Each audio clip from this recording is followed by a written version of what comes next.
नमस्कार, स्वागत है आपका। खबरें अभी तक देख रहे हैं आप। मैं आपके साथ मुमताज खान। मैं हाजिर हूं हमेशा की तरह अपनी बेहद खास पेशकश खबर की तह तक लेकर आपके दरमियान, जिसके जरिए हमारा मकसद है हर उस अहम खबर की तह तक पहुंचे जो सीधे आम आदमी के सरोकार से जुड़ी होती है।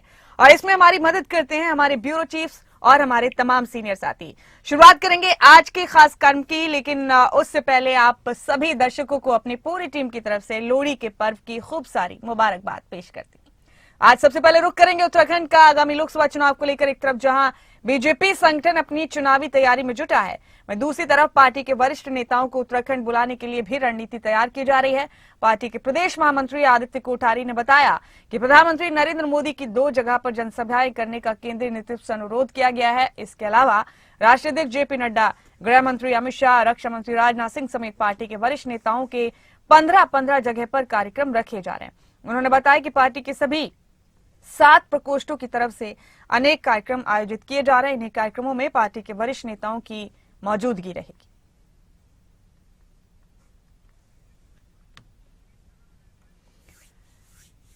तो तैयारी तेज है चुनाव की नजदीक आते हुए देखते हुए। हमारे साथ नासिर हुसैन देहरादून से हमारे साथी इस खबर पर बने हुए हैं, उन्हीं का रुख करेंगे। नासिर, चुनाव नजदीक है और तैयारियां तेज हैं। बीजेपी खास तौर पर अपनी रणनीति पर काम कर रही है। तमाम वरिष्ठ नेताओं को उत्तराखंड बुलाने की तैयारी है। प्रधानमंत्री की भी कम से कम फिलहाल 2 जलसे कराने का अनुरोध किया गया है केंद्रीय नेतृत्व से। आप तफसील से बताइए किस तरह बीजेपी ने रणनीति बनाई है आगामी चुनाव को देखते हुए, क्या तैयारियां की जा रही? देखिए मुमताज, अब लोकसभा बचा है। ऐसे में भारतीय जनता पार्टी जो पहली लोकसभा चुनाव उसमें 5 की 5 सीटें उत्तराखंड से खाते में गई थी। ऐसे में 5 सीटों को बीजेपी छोड़ना नहीं चाहती है क्योंकि सरकार है, और ऐसे में अगर बीजेपी हाथ से चली गई तो जाहिर तौर पर पार्टी के लिए कहीं ना कहीं बड़ी चुनौती। तो इसलिए लोकसभा चुनाव तैयारियां उत्तराखंड में की जा रही है। लगातार लेवल से लेकर के तमाम लगातार बैठकें कर रहा है, और उससे कड़ी चुनाव नजदीक आ रहा है। उससे पहले केंद्रीय नेता है, उनके तमाम कार्यक्रम यहाँ पर लगाने की तैयारियां चल रही है, जिसमें प्रधानमंत्री नरेंद्र मोदी के कार्यक्रमों की बात की जाती है। 2 कार्यक्रम, इसके अलावा जो वरिष्ठ राजनाथ सिंह, केंद्रीय अध्यक्ष है जो जेपी नड्डा, और इसके अलावा जो शाह, ये बड़े नेता हैं। इनके कार्यक्रम 15-15 कार्यक्रम का आता है वो तैयार करके भेजा जा रहा है केंद्रीय संगठन को, ताकि ये कार्यक्रम उत्तराखंड में आयोजित किए जा सके। इस जिसकी वजह से आने वाले समय में जो लोकसभा चुनाव है उसका फायदा उत्तराखंड में भारतीय जनता पार्टी को मिल पाएगा। कार्यक्रमों की रूपरेखा तैयार की जा रही है, और उससे पहले छोटे छोटे कार्यक्रम आयोजित किए जा रहे हैं, ताकि जो बड़े कार्यक्रम आयोजित किए जाएंगे उनको सफल बनाया जा सके। अब जनवरी का आज 13 तारीख हो चुकी है। 15 दिन से ज्यादा इस महीने के, और अगला महीना यानी पूरा फरवरी का महीना है।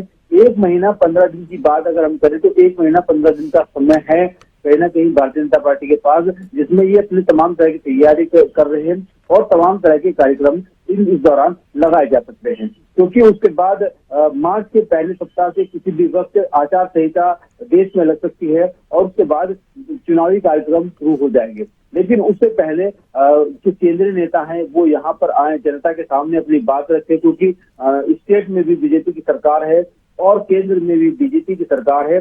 उनकी जो नीतियां और रीतियां हैं वो जनता तक पहुंच रही हैं, उनका कितना फायदा जनता को मिल रहा है, इन तमाम चीजों को लेकर के ये कार्यक्रम आयोजित किए जा रहे हैं, ताकि ये बताया जा सके जनता के सामने, खासतौर पर उत्तराखंड की जनता के सामने, कि भारतीय जनता पार्टी की सरकार ने क्या किया है, केंद्र की सरकार ने उत्तराखंड के लिए क्या किया है, और जो राज्य की सरकार है वो उत्तराखंड के लिए क्या कर रही है। तो ये कार्यक्रम इसलिए आयोजित किए जा रहे हैं, और इनमें केंद्रीय नेताओं को बुला कर जनता को जोड़ने की एक कोशिश की जाएगी, ताकि आने वाले चुनाव में कहीं ना कहीं उत्तराखंड में बीजेपी को फायदा मिल सके।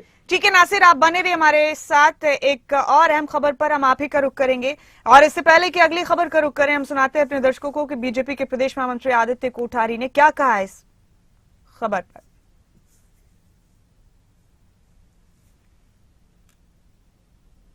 चुनाव की घोषणा से पहले पार्टी के कार्यक्रमों के निमित्त हमने केंद्रीय नेतृत्व से अनुरोध किया है आदरणीय प्रधानमंत्री नरेंद्र मोदी जी को भी हमने अपना अनुरोध पत्र भेजा है कि 2-3 सभाएं उत्तराखंड के विभिन्न स्थानों पर वो करें।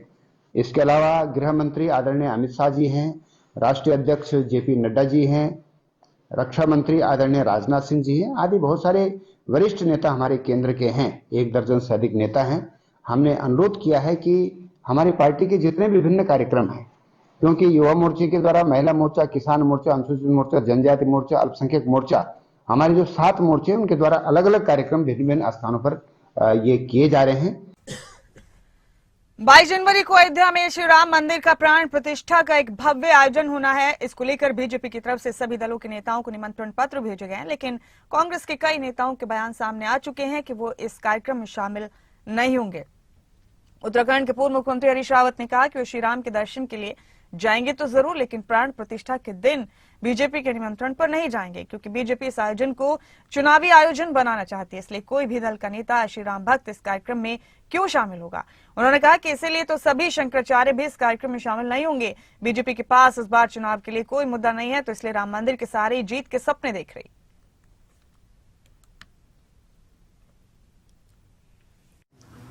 सुविधा और भगवान की आज्ञा से जाते हैं दर्शन करने के लिए, जो भी तीर्थ स्थानों पर जाते हैं। ये हमारी सनातन परंपरा है और हम बिल्कुल जाएंगे। राम हमारे लिए आस्था है, राम हमारे लिए विश्वास है, राम हमारे लिए सब कुछ है। हम जरूर जाएंगे और मगर जब आदेश होगा तब जाएंगे। मगर भाजपा के निमंत्रण पर कोई क्यों जाएगा। और जिस तरीके से पूरे कार्यक्रम को, पूरे प्राण प्रतिष्ठा को जो है का भाजपाईकरण कर दिया गया है, संघीकरण करने की कोशिश की गई है, वो उचित नहीं है। और इसीलिए शंकराचार्यों ने भी कुछ आपत्तियां दर्ज की हैं। चारों शंकराचार्यों ने आपत्ति दर्ज की है और भी साधु संतों ने कुछ सवाल। नासिर बने हुए हमारे साथ मुसलसल इस खबर पर भी। नासिर, पूर्व मुख्यमंत्री हरीश रावत ने भी इंकार कर दिया है कांग्रेस के बाकी वरिष्ठ नेताओं की तरह अयोध्या में प्राण प्रतिष्ठा कार्यक्रम में जाने से। हालांकि उन्होंने कहा कि वो उस दिन नहीं जाएंगे जबकि प्राण प्रतिष्ठा का कार्यक्रम आयोजित किया जाएगा, क्योंकि ये बीजेपी का निमंत्रण है। राम सबके हैं, जरूर जाएंगे वहां, लेकिन उस दिन नहीं जाएंगे। इस खबर का क्या सियासी असर देखने को मिल रहा है? नासिर, आप तफसील से बताइए, उत्तराखंड में इस खबर को लेकर किस तरह की प्रतिक्रियाएं हैं कि कांग्रेस ने अस्वीकार किया है निमंत्रण को? देखिए मुमताज, जो 22 जनवरी का कार्यक्रम होना है जनता पार्टी और जो दलों के हैं उनको दिया गया। कांग्रेस भी अलग राज्यों में अलग निमंत्रण पत्र है ताकि वो प्रतिष्ठा के कार्यक्रम में। लेकिन कई नेताओं का इस पर बयान आ चुका है कांग्रेस के कि वो प्राण प्रतिष्ठा के कार्यक्रम में शामिल नहीं होंगे। अब पूर्व मुख्यमंत्री हरीश रावत का भी ये बयान सामने आया है। उन्होंने भी साफ तौर पर कहा है कि वो प्राण प्रतिष्ठा के कार्यक्रम में शामिल नहीं होंगे। हालांकि उन्होंने ये कहा है कि जो भगवान राम है वो हमारे आराध्य हैं और वो उनको दिल से मानते हैं और वो उनके दर्शन करने के लिए जाएंगे जरूर, लेकिन वो तब जाएंगे जब भगवान उनको खुद बुलाएंगे, वो जब उनका जाने का समय होगा। ऐसा नहीं कि भारतीय जनता पार्टी एक कार्यक्रम रखती है, उसका बीजेपीकरण करती है और वहां पर तमाम नेताओं को बुलाती है, चुनाव में उसका फायदा लेना चाहती है, तो उस वक्त वो क्यों जाए। वही उन्होंने ये भी बात की कि उनके अलावा तमाम जो शंकराचार्य हैं वो भी वहां पर जाने से इनकार कर रहे हैं। जो जुड़े हुए लोग हैं, जो आराध्य मानते भगवान राम को, वो भी वहां पर जाने से इनकार कर रहे हैं, क्योंकि बीजेपी इस कार्यक्रम को भाजपाईकरण कार्यक्रम का कर रही है। तो ऐसे में कोई अगर वहां पर जाना भी चाहे तो क्यों जाएगा उस उनके बुलावे पर। उन्होंने साफ तौर पर कहा है कि जाएंगे जरूर लेकिन उनके बुलावे पर नहीं जाएंगे। इससे अब एक बात तो साफ हो गई है कि कांग्रेस ने के तमाम नेताओं की तरफ से जिस तरीके से बयान आ रहे हैं, कांग्रेस के प्रदेश अध्यक्ष करण महारा ने भी इस तरह का बयान दिया है कि वो भी प्राण प्रतिष्ठा कार्यक्रम में नहीं जाएंगे। इसके अलावा जो कई केंद्रीय नेताओं के भी बयान आ चुके हैं कि वो इस कार्यक्रम में शामिल नहीं होंगे। उसी तरीके से उत्तराखंड के भी तमाम जो बड़े नेता हैं कांग्रेस के, उनकी तरफ से भी अब ये बारी बारी बयान आ रहे हैं कि वो इस कार्यक्रम में शामिल नहीं होंगे। कुल मिलाकर ये कह सकते हैं कि जिस तरीके से कांग्रेस लगातार बीजेपी पर आरोप लगाती रही है कि वो राम मंदिर के नाम पर कहीं ना कहीं चुनाव में फायदा लेने के लिए इस तरह के कार्यक्रम आयोजित करती आई है, और अब जब भगवान राम का मंदिर बन गया है अयोध्या में, और अब उसका फायदा लेकर के आने वाले चुनाव में उसका फायदा उठाना चाहती है, इसलिए कांग्रेस इसका विरोध कर रही है और कांग्रेस अलग अलग स्तर पर इसका विरोध करती नजर आ रही है। कांग्रेस का ये कहना है कि अगर बीजेपी को चुनाव जीतना ही है तो वो और बहुत सारे मुद्दे हो सकते हैं, लेकिन भगवान राम को मुद्दा बनाना सही नहीं है, और इसीलिए इस कार्यक्रम में वो शामिल नहीं होने जा रहे। जी, शुक्रिया नासिर आपका इन दोनों खबरों के तह तक पहुंचने के लिए, आपका बेहद शुक्रिया। और अब हम रुक करेंगे हिमाचल प्रदेश का। हिमाचल प्रदेश के शिमला में मौसम का मिजाज बिगड़ गया है। आसमान में घने काले बादल छा गए हैं। निचले इलाकों के लिए कोहरे का अलर्ट जारी किया गया है और ऊंचाई वाले इलाकों में हल्की बारिश की संभावना है। तो शिमला में मौसम का मिजाज पूरी तरह से बिगड़ गया है।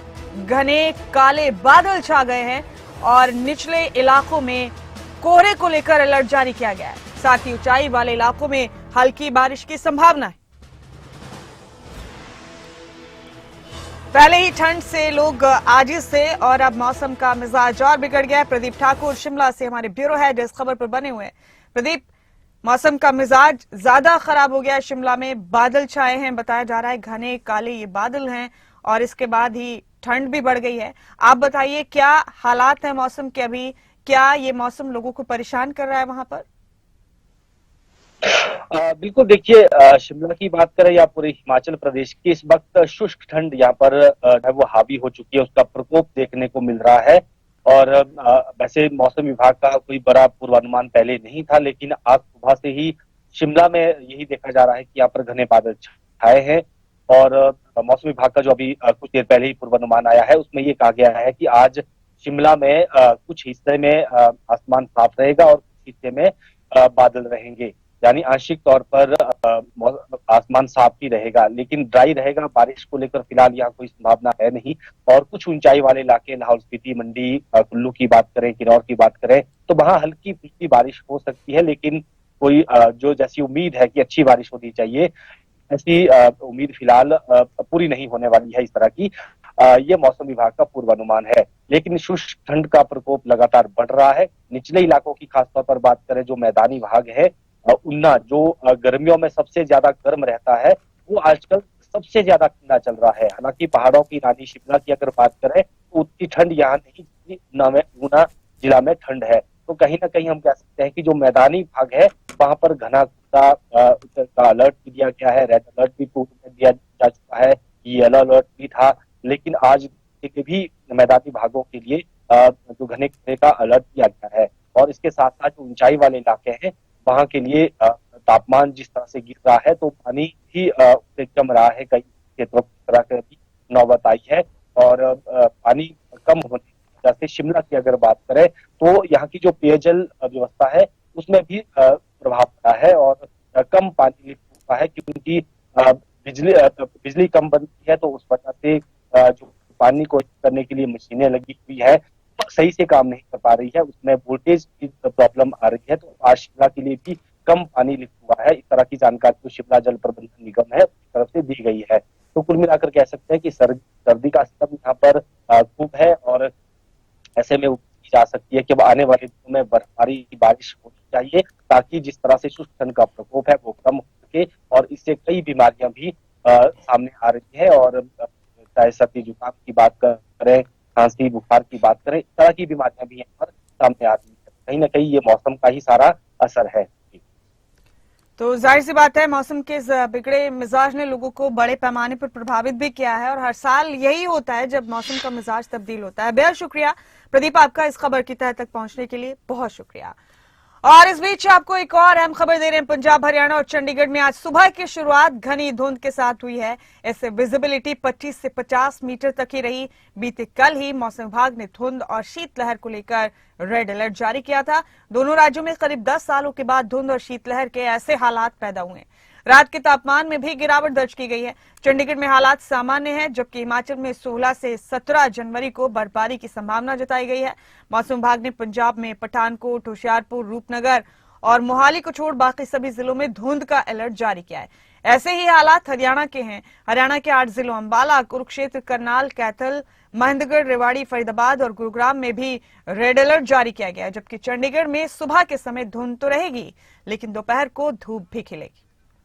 हरसिमरत पॉल मेरी साथी इस खबर पर मेरे साथ बनी हुई। हरसिमरत, मौसम का बदला हुआ मिजाज हर तरफ लोगों को परेशान कर रहा है और चंडीगढ़, हरियाणा, हिमाचल प्रदेश में तो खास तौर से मौसम ने अपना कहर बरपाया है। आपको देखकर भी लग रहा है हरसिमरत की बेहद शदीद ठंड है अभी।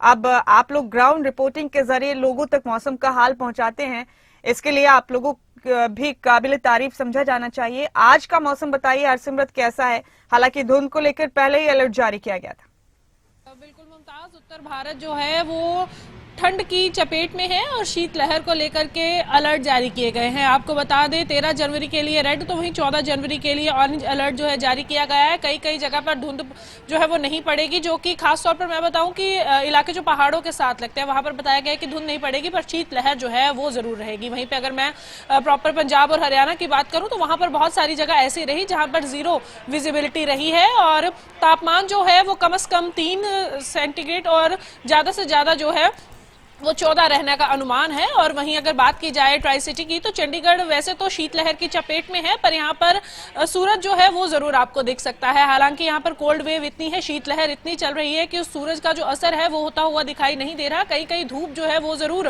आपको देखने को मिल सकती है। लोगों को भी थोड़ी राहत जरूर मिलेगी सूरज निकलने से, पर इससे जो है पूरा ठंड से बचाव नहीं हो सकता। या हम कहें कि हम जो है अगर धूप में बैठे भी हैं तो भी उस धूप की जो गर्मी है वो ठंड से बचाने में काफी नहीं है। लोग जो है अलाव का सहारा ले रहे हैं, हीटर का सहारा ले रहे हैं। वही आपको ये भी बताएं कि आने वाले 4 दिन जो है मौसम लगातार ऐसा ही रहेगा और 16 तारीख के बाद बताया जा रहा है कि वेस्टर्न डिस्टर्बेंस में चेंज आएगा और फिर से जो है कहीं कहीं पर हिमाचल की अगर बात की जाए तो वहां पर हिमपात देखने को मिल सकता है और कई जगहों पर बारिश का भी अलर्ट जारी किया गया है। इस बारिश के बाद धुंध जो है वो छट जाएगी, पर इस तरह से शीत वेव जो है, शीतलहर जो है वो इसी तरह से रहने वाली है। यानी कि आगे के जो मौसम है वो 16 तारीख के बाद थोड़ा खुलेगा, पर शीतलहर जो है इसी तरह चलती रहेगी। जी मुमताज।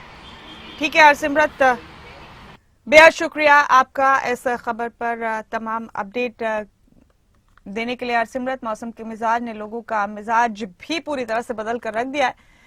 इस बीच दिल्ली के मुख्यमंत्री अरविंद केजरीवाल को ईडी का समन मिला है। ईडी ने मुख्यमंत्री केजरीवाल को चौथा समन जारी किया है। इससे पहले मुख्यमंत्री केजरीवाल को ईडी 3 समन जारी कर चुकी है। 18 जनवरी को पूछताछ में शामिल होने के निर्देश दिए गए हैं अब मुख्यमंत्री अरविंद केजरीवाल को। सूत्रों के हवाले से आपको ये बड़ी खबर दे रहे हैं। अब ईडी की तरफ से 18 जनवरी को पूछताछ में शामिल होने के लिए अरविंद केजरीवाल को निर्देश दिए गए। इससे पहले भी ईडी की तरफ से 3 समन अरविंद केजरीवाल को जारी किए जा चुके।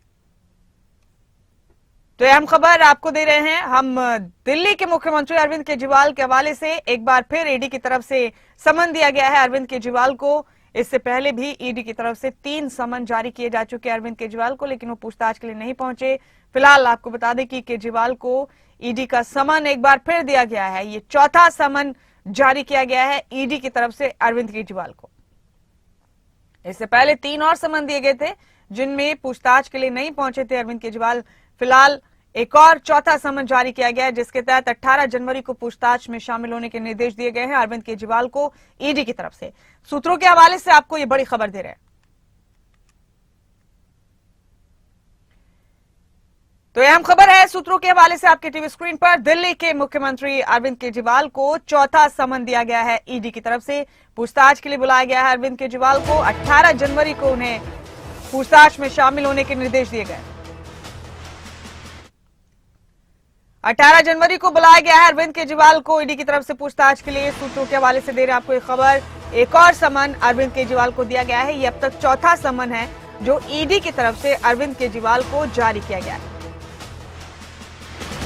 हमारे साथ हमारे आउटपुट इनपुट हेड कमल कौशिक इस अहम खबर पर बने हुए हैं। कमल, जैसे कि उम्मीद थी एक बार फिर ईडी की तरफ से समन जारी किया गया अरविंद केजरीवाल को। खास बात यह कि चौथा समन है।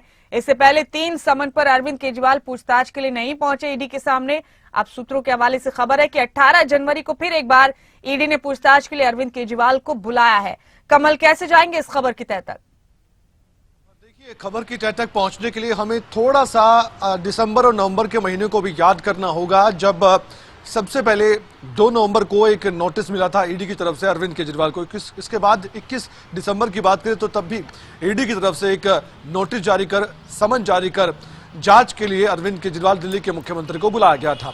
उसके बाद फिर बात आती है 3 जनवरी की, और उस दौरान भी ईडी ने समन जारी किया था, लेकिन तब भी अरविंद केजरीवाल नहीं पहुंचे।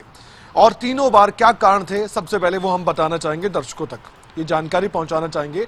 सबसे पहले जब ये आया था नोटिस, ये समन आया था, उस दौरान अरविंद केजरीवाल ने सीधे सीधे ये कहा था कि ये नोटिस गैर कानूनी है। लेकिन उसके बाद कारण भी बदले, पंजाब के दौरे पर भी गए थे, और एक दिन ऐसा आया जब 3 जनवरी की अगर हम बात करें, इस महीने की ही बात करें, तब जाकर अरविंद केजरीवाल ने यह कहा था कि वो गणतंत्र दिवस की तैयारियों में भी व्यस्त हैं और इसलिए वो नहीं आ पाएंगे। अब जाकर ये चौथा समन जो भेजा गया है, उसके बारे में इतनी सी जानकारी जरूर है कि आम आदमी पार्टी फिर से बीजेपी पर हमलावर होने वाली है। आप और जब हम बात कर रहे हैं, ठीक आज की मैं बात कर लेता हूं, दोपहर तक कोई ना कोई रिएक्शन आम आदमी पार्टी की तरफ से ऐसा ही सामने आने वाला है, जो वही रटा रटाया बयान सामने आएगा कि अरविंद केजरीवाल को गिरफ्तार करना चाहती है बीजेपी, ईडी का और सीबीआई का दुरुपयोग बीजेपी करना चाहती है। ये कांग्रेस पार्टी भी कह चुकी है। जब ये 3 राज्यों के चुनाव में जीत मिली बीजेपी को, तो उससे पहले जब 3 राज्यों के या 5 राज्यों के चुनाव प्रचार के दौरान भी हमने देखा, खासकर छत्तीसगढ़ में पूर्व मुख्यमंत्री भूपेश बघेल को लेकर भी कांग्रेस ने भी इस तरह के आरोप लगाए थे। तो ईडी को राजनीतिक एक मुद्दा बना दिया गया था विपक्ष की तरफ से। लेकिन अब अरविंद केजरीवाल की तरफ से जवाब क्या दिया जाता है, क्योंकि तीनों बार कोई ना कोई जवाब क्या दिया गया एक बार फिर इनकार की है। गुंजाइश है कमल? क्या एक बार फिर इनकार की गुंजाइश है अरविंद केजरीवाल के पास? लगता तो ऐसा ही है कि अरविंद केजरीवाल शायद हो सकता है कि ईडी के सामने पेश ना हो। अगर ऐसा होता तो पहले ही पेश हो जाते। जो उन्होंने बात कही थी, सबसे पहले गैर कानूनी उन्होंने बता दिया था इस नोटिस को, इस समन को ही। आम आदमी पार्टी के जो मंत्री हैं, दिल्ली में जो मंत्री पद की जिम्मेदारी संभाल रहे हैं, उन्होंने प्रेस कॉन्फ्रेंस कर बकायदा इतना समय देकर इस मुद्दे पर उन्होंने ये तक कह दिया था कि ईडी अरविंद केजरीवाल को गिरफ्तार करना चाहती है कथित शराब घोटाले में। उनमें जो पूछताछ की जो पॉइंट्स हैं वो डिस्कस करना चाहती है ईडी अरविंद केजरीवाल से, लेकिन सामने बिठाकर। अरविंद केजरीवाल ने ये भी बात कही थी, आप जानते हैं मुमताज बखूबी, जब आपने भी इस बारे में जानकारी जुटाई होगी, आपने भी पहले भी जानकारी मुझे भी दी थी जब हम डिस्कस भी कर रहे थे। अरविंद केजरीवाल ये भी तो कह रहे थे कि आप जो भी पूछना चाहते वो लिख कर दे दे, मैं जवाब दे दूंगा। यहां पर बात अड़ी हुई है, जैसे कि आपने कहा कि क्या जाएंगे, इनकार करेंगे, तो ऐसा लगता है अगर जाना होता तो पहले भी चले जाते। शायद वो नहीं चाहते कि वो ईडी के समक्ष जाए, ईडी के सामने पेश हो। एक बात जरूर ध्यान रखिए, राहुल गांधी और सोनिया गांधी की मुश्किलें भी बढ़ी थी। आप जानते हैं एक मामले में उनको पूछताछ के लिए बुलाया गया था, उन्होंने मना नहीं किया था।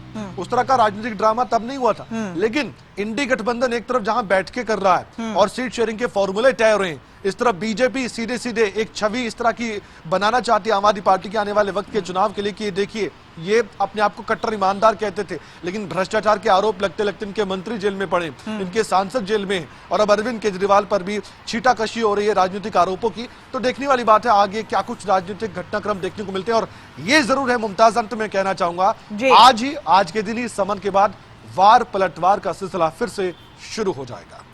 बिल्कुल ठीक कहा कमल आपने। कहां से इब्तिदा कीजिए, बड़ी मुश्किल है दरवेशों, कहानी उम्र भर की है, वक्त रात भर का है। बेहद शुक्रिया आपका कमल, इस खबर की तह तक पहुंचने के लिए। इस अहम खबर पर हमारी नजर मुसलसल बनी रहेगी। फिलहाल हमारे आज के खास कार्यक्रम खबर की तह तक में इतना ही। मुझे दीजिए इजाजत, लेकिन तमाम अहम खबरों के लिए आप बने रहे खबरें अभी तक के साथ।